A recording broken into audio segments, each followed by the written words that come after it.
Welcome back, everybody. So I just got done rewatching No Time to Die. This is the only the second time that I've seen it. Here's the case, No Time to Die. So I saw it in theaters, and then I remember my initial reaction was, "Wow, this has got to be up there with me for Bond movies," because I was kind of in shock of what they did. And then on top of that, I just was thinking, I was like, "Well, the craftsmanship of this movie is really good." And I was like, yeah, they had a purpose and there was a meaning. So I was like, I got to rank it up there. When I initially saw it, I had it ranked above, like as far as Craig's movies. Obviously, I had Casino Royale, Skyfall above it because I think they're pretty flawless. And then I had it in the middle, and then I had Quantum and Spectre below it. So this time watching the movie, a little bit different. And what I've found out is I really like the first half of this movie. Like the first hour of this movie zooms by. I normally, like with these movies, I'll like pause it every like couple 20 minutes and I'm just like, what time are we at? But I was so into the story the first like hour. I think like once you pause like the hour mark, I think they're on the ship with like Craig's on the ship with Felix after taking the doctor. I think that's the hour mark. This movie's really, really solid in that first half. So the opening sequence is Madeline as a little girl, and they have Safin going to her place where she's a child, and basically he kills her mom, and he's trying to get her, and anyway, she falls in the ice, and then he saves her after she shoots him. That's a really like intense scene, and it's scary. Like just you got these big glass windows that are surrounding this house, and you just see a figure walk by, and then he's just staring at you. Really scary and really creepy. So I thought that was good, and it was in service of the story. So I know some people, I guess, don't like that it was a flashback. Goldeneye had a flashback opening scene that wasn't happening in present day. So, like to me, that's okay for you to do that. And then we get done with that scene, and then basically she's under the ice, and then the next thing she pops up in the water, and her and James are in Italy. I'm not sure exactly which city, but so. Long story short, Bond goes to they're talking about letting go of the past, and Bond goes to visit Vesper's grave, which is in Italy. When the first time I saw it, I was like, "Why is she buried all the way? Like this seems so random that she'd be buried here." And then I was looking in the comments, and someone was like, "Well, she's buried there because she died in Italy. She died in Venice, and I guess her family has some ties in Italy. They're from Italy or something like that." And I was like, "Okay." I was like, "Fine with me." And I really love that scene, like. All that stuff that takes place in that town is great. That sequence, but I especially that when you get Vesper's theme and her music playing while he's at the grave and he just says like "I miss you," like, and I didn't catch exactly what he wrote down on the note that he was burning. I think it said "Forgive me," but I really like that. Like I said, it's a tender moment, and it's like.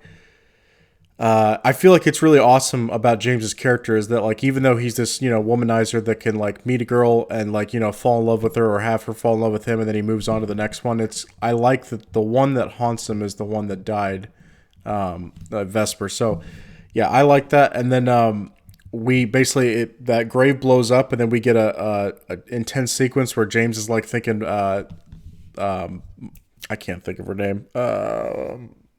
Not Matilda's the girl, Madeline Swan, that she betrayed him, and you believe it because obviously she does have a sketchy past with Spectre, and you're always like she portrays a look on her face that basically she's never settled, like she's never comfortable. There's always something, and like she says like when they're in their hotel room or something, she's like, I'll tell you my secrets eventually, and he's like, okay, like I'll let go of Vesper if you do that. So I thought all that setup was good. I thought the sequence where basically after the grave blows up and he's like on the move, he gets her, finds her in the hotel room, and then she's like, I didn't do this, and he's like, okay, whatever, like I really believe you. Not. He gets her into the DB5. I loved all that. The cinematography's great. The stunts. He has a bike at a moment where he has to like hop up onto like a roadway from like these stairs on the side. Beautiful, beautiful stunt work. It looks awesome. When he's sitting there in the car and they're getting shot at and like he just like like, I'll just let this happen. Like, since you're basically getting me into this. And she finally is like, like, James, James, James. He's like, okay, fine. And he shoots, has the Gatling guns or whatever, like on the headlights, and they shoot all the vehicles, shoot everybody, and then he gets away. Then eventually he takes her to the train station. That's a great opening. So for me, it is a little long. I think that opening, before we get to the actual song, I think it's like 20 something minutes, but I think all that's great. The song itself, No Time to Die by Billie Eilish, I was never a fan of hers before this song, but now that song came out, I'm like, well, she's got talent, and that song's great.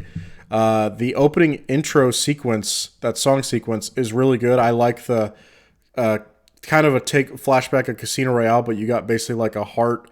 I think it's hearts and spades. Basically, they're crossing each other like on a clock, and it's just showing like these people kind of like at cross ends. I like that. And anyway, yeah, we get done with that, and then we get to the break-in of this lab, and they're trying to steal Heracles, this virus slash some weapon, some biological weapon.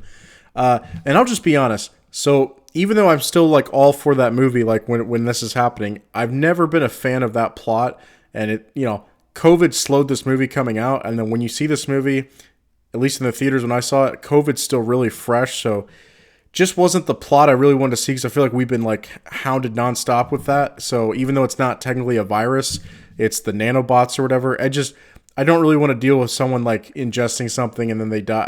I don't know. I was kind of done with that. Didn't completely take me out of the movie, but it's not my favorite villain plot, to be honest. It feels a little too real. A lot of the stuff in it feels a little too real. We get into like him. I forgot exactly where he's staying. He's down. I think he's in the Caribbean hanging out, and eventually he goes. I want to say to Cuba, but I'm pretty sure that they go to Cuba. But before that, he's in the Caribbean somewhere, and I liked his getup. I like his. We kind of get to see him like living his life, and I feel like that's good. And to me, that's what James Bond retirement would look like. So I thought all that was good. Felix Leiter comes back, which I used to say the guy from Live and Let Die and License to Kill is my favorite Felix, but now I'd have to give it to Jeffrey Wright. I do think he's the best. There's more to him. He's interesting. I mean, that like I'd actually be interested in watching. I'm not saying make a movie about it, but if they ever made a show that was like, the Adventures of Felix, they wouldn't call it that, but if we had like Felix Leiter with Jeffrey Wright, I'd like to see some of his missions. I think that'd be cool, but he's not as good here as he is in like Casino Royale, but he's still pretty good. And yeah, I liked all that, and I forgot what the girl's name is. Anna de Armas, I think, is the actress's name. But let me check. Oh, they gotta have her somewhere in these. I guess they don't have her in the main. I guess she's not on the back, or maybe I'm missing it. I think that's the actress's name. But I think Paloma is the name of her character. So energetic, so cool. Like, this is how, in my opinion, how you make like a female spy. The way to make them and make them like interesting, where the audience actually cares, is like you have the girl that plays the new 007, that girl, which I actually liked her character a lot more this time than I did the first time, because in the first time, because the way the media was portraying this, I was expecting like, I'm gonna hate this character, and you're intended to really not like her because she's a bit of a bitch, and she's especially prickly towards James for like basically no reason. And yeah, I liked her character more this time around, because you do see more of like her. She's kind of fueling Bond. Like, the writers kind of put her in there to be like, James kind of has this little chip on his shoulder, like, oh, you guys already replaced me with like another 007. You gave them my title, okay. And then there's a scene where like they're both going on their mission once he's accepted like the CIA's proposal, and like they're both like landing at a dock, and like she's on her plane, he's got off his boat. And like she just kind of waves to him. It's like, oh, kind of competition. And I think it's kind of cool that like James in retirement would work for the CIA. It's like, well, if they give him, James is he's a hero, and I think he likes doing this stuff. So that's the thing. I don't think he wants to do it all the time, but I think he does get that itch. And so when he feels like it's necessary, he's like, yeah, I'll work for the CIA. Screw it. I mean, he's loyal to England, but if England's moved on and they're like, oh, we're past you, you're a dinosaur, he's like, yeah, the CIA will let me work for him, sure.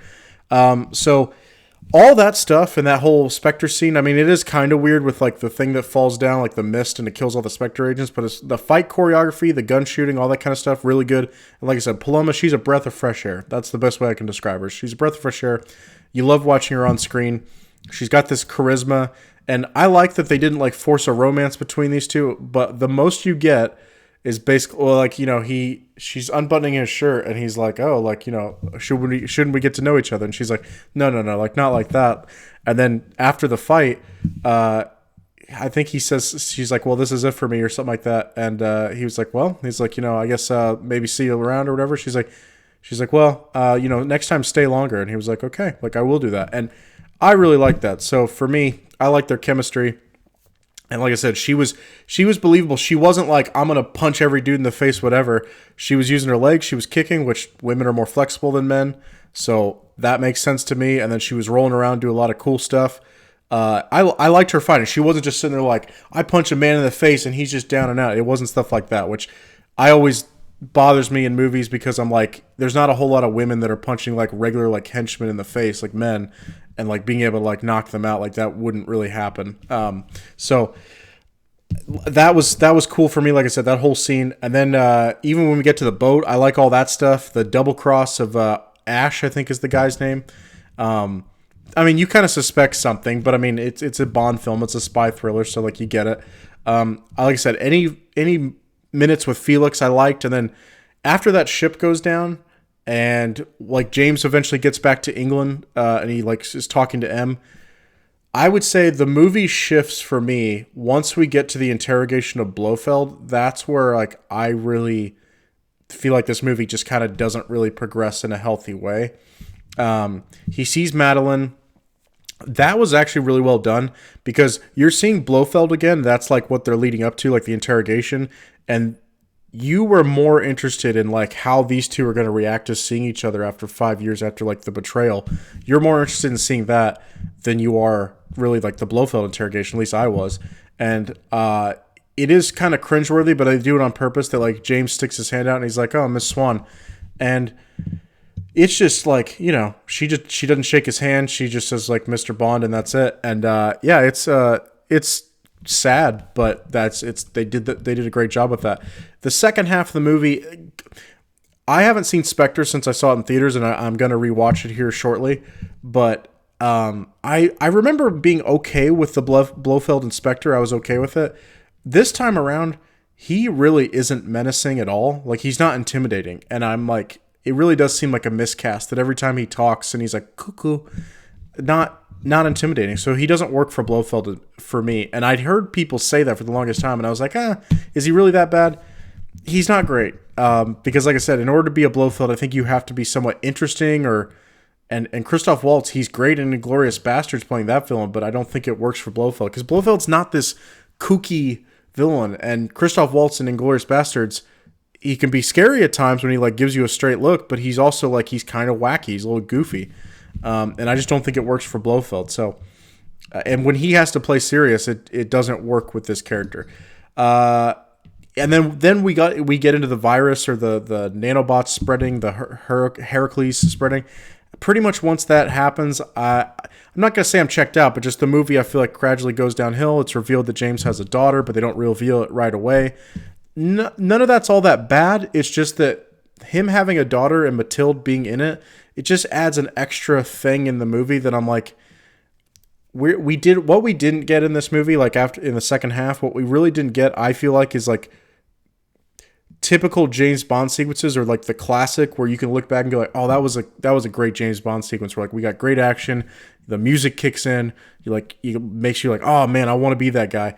In the second half, I didn't really get a whole lot of that. And maybe some people were like, oh, he was a great dad, and like he sacrificed himself for his family. He didn't have to do that. I mean, he got shot, and you could say he wasn't going to make it off the island, but like he could have swam, possibly got picked up, whatever, and then be like, okay, like I'll Skype you guys, and or we can visit. Like, and I know that would suck, and I get it, but like anything's better than death. So I don't know. For me, or maybe I shouldn't say that. I mean, I guess there's certain ways of living that are worse than death, but. Yeah, for me, that and in the second half, like the climax that's on the island, there's nothing really all that great there. Like I said, it's not bad. It's just my favorite part would probably be when he's walking in like that corridor that's like a round shape, and basically he turns around and it's basically the gun barrel sequence, but in real life, and he shoots a guy, and I'm like, that's awesome. But yeah, overall, when he and and I forget the actress's name. I think her character's name is Naomi, but is it Lashana Lynch? I think is the actress's name. I think. She's good. Like once they're kind of on the same side and they're going through and like they're knocking stuff out together, even though it's brief, I do like that. But I would say overall, the rest of like the stuff, it's 40 minutes, that final sequence at the island, and I do think it takes a little bit too long, and you're just kind of ready to move on. And now I get to like what I think might be the biggest weakness is Safin as a villain. He's to me, he's a little over the top with the way he talks. Like I just got done watching Moonraker, and Moonraker, I don't feel like the guy that plays the villain that plays Drax, I don't feel like he was like altering the way he talks to play the villain. He just was like, I'm going to be myself. Yeah, I might have some different mannerisms, but I'm not going to just sit there and like put on this weird voice. And like Rami Malek, I believe is the actor's name. He just was, yeah, like that voice that he was doing. I was like, no one would really talk like that, I don't think. And it just comes off as like you're trying really hard to be scary and you're kind of not. I mean, you're a bit of a creep, but you're too small in stature to really pose a threat to James. And I'm like, I'm not really too concerned about it. See, like why Drax works so well is because he's smart. You know he's smart.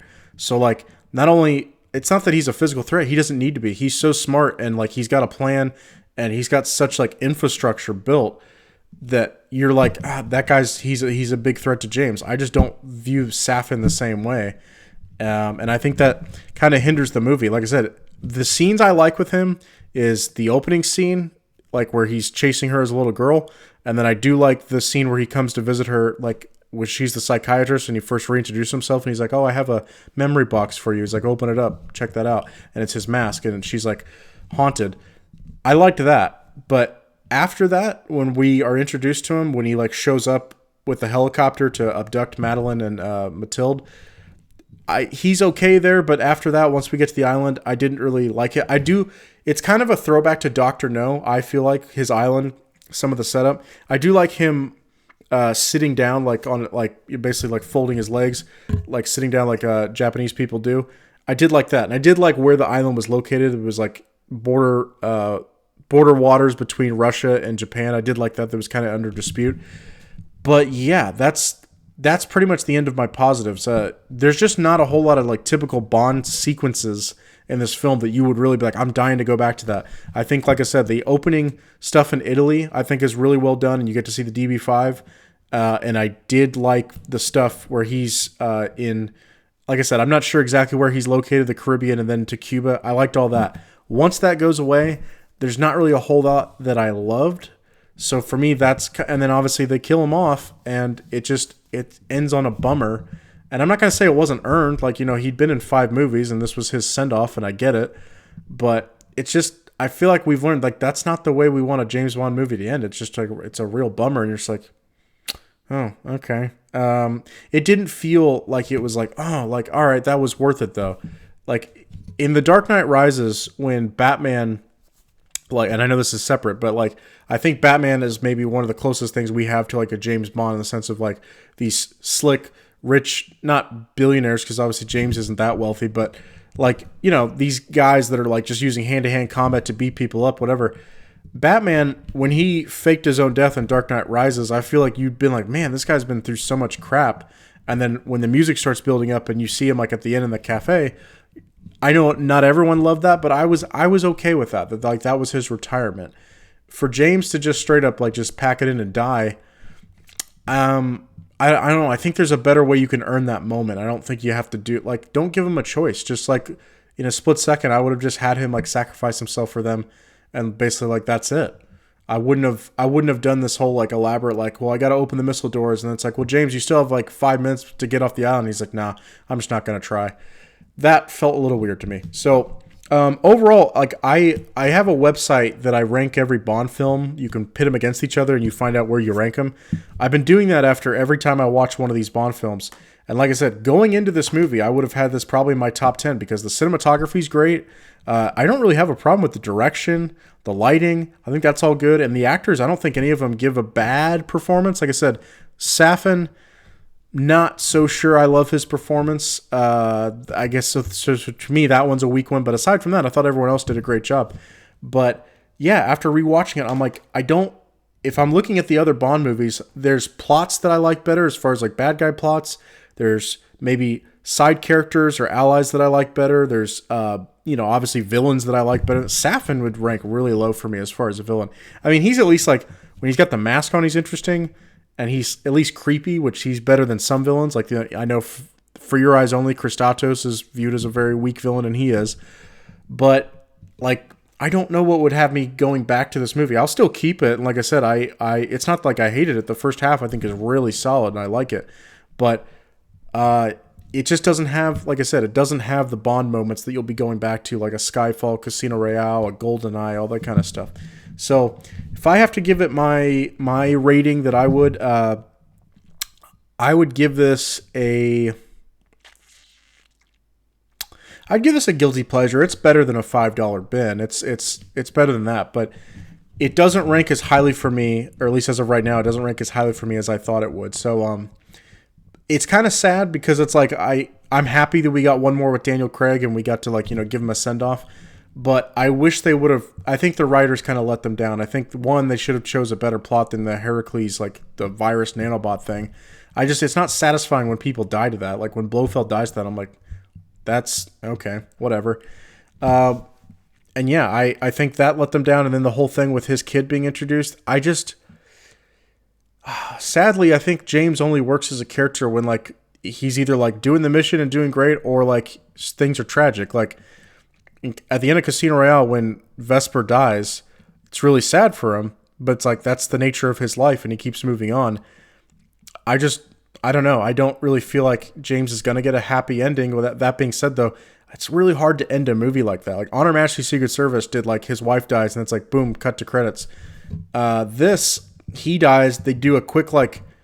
By the way, that speech by M at the end was very weak, where he was like, "We're not meant to exist. We're meant to live," and it's like, what does that have to do with James Bond? I don't know. It just seemed like really like didn't really seem heartfelt. So. Yeah, I thought that was a little weak, and then We Have All the Time in the World playing off as like they're driving around, Matilda and Madeline, just didn't really care for that. It was fine, but I would have liked something to make me end on a happier note if they would have basically made it canon that like even MI6 is going to be looking for the next James Bond, because I don't care what anyone says. James Bond is a code name. I know they say like it's not.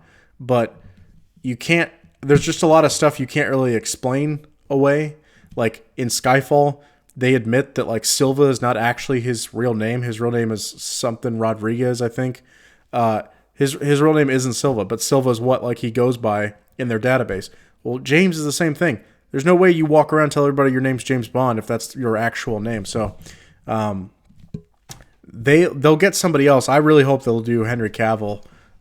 Just because he's got the screen presence, and he's not too old, because Craig's first Bond movie I think came out when he was 38.